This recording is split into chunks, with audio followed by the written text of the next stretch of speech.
Paalala po sa mga babiyahe ngayong undas, magdoble ingat.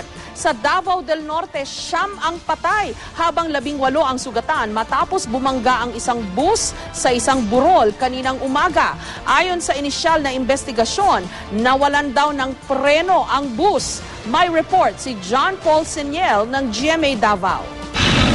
Galing ng Davao City at patungo sa ng Island Garden City of Samar sa Barangay Kaputian, Davao del Norte, ang bus na ito nang maaksidente kaninang umaga. Sa inisyal na investigasyon ng pulisya, nawalan daw ng preno ang Island City Express bus. Medyo awkward na yung dagan. Ang driver siguro, lost control na sa pagdala. Kanya dito, nahit niya ang left side sa road, heading for Kaputian siya. Kwento ng konduktor, nawala na ng kontrol ang driver sa bus, kaya bumangga sila sa isang burol at tumagilid sa kalsada. Wala na break. Wala break. Naum sa diretso? Diretso na, wala din naman pugan. Zero naman.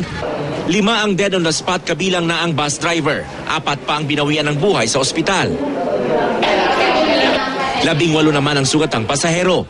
Nangako naman ang pamunuan ng bus company at ang lokal na pamahalaan ng Samal na tutulungan ang mga biktima. Kami sir mutabang ni ugma magsisyon yo para katagaan na mo budget ang himtungdan. John Paul Siniel, GMA News.